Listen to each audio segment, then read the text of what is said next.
Conquest. Tom Harold. Tom Harold was born into a world that didn't care if he lived or died.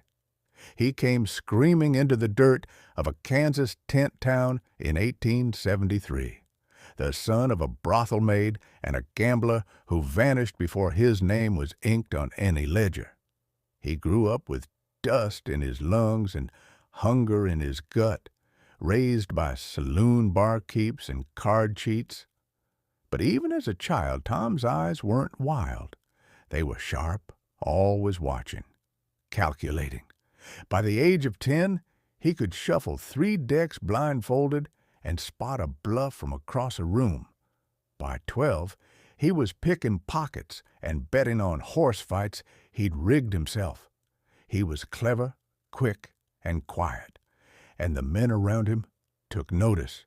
So when the U.S. Army came through Dodge looking for young scouts and runners to support Western campaigns, Tom volunteered, not for country, not for honor, but because it was a uniform, a path to something bigger than filth and backroom poker games. He falsified his age, told them he was 18. In truth, he was 15. 2 years later, he was wearing stripes and riding under the flag into South Dakota. By December of 1890, he found himself posted at Wounded Knee Creek, part of the 7th Cavalry, tasked with pacifying the Lakota people. Officially, they were to disarm a group of ghost dancers. Unofficially, it was to send a message. Tom had studied maps. He had read the orders. He had planned the positions, dug trenches, posted the sharpshooters.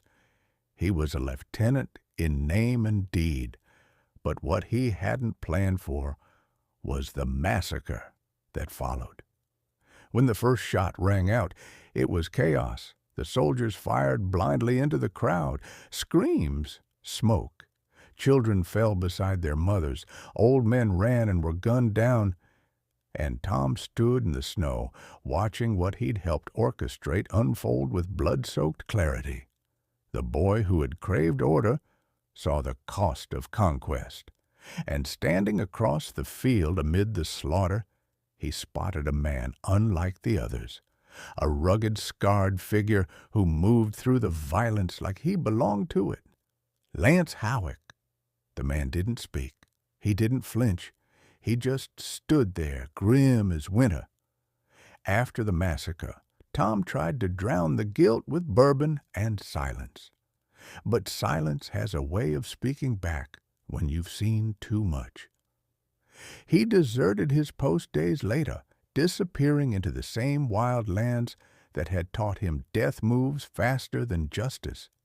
He rode with no direction until fate caught up again. And it wore the face of the man from Wounded Knee.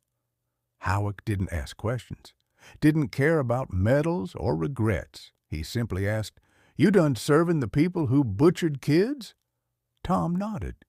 What followed was 2 years in the shadows, learning from Lance, surviving off ambushes and moonshine, sleeping under the stars and studying the system that had failed them both.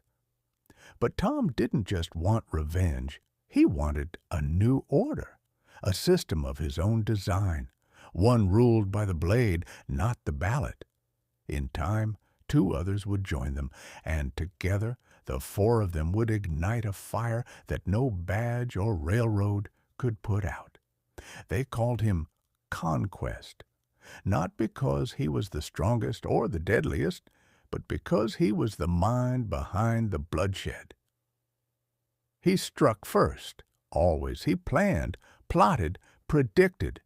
Every town that fell to the bloody bandits fell because Tom Harold wanted it to. He wasn't some wild killer. He was the architect of an empire built on ashes, and he was only just getting started.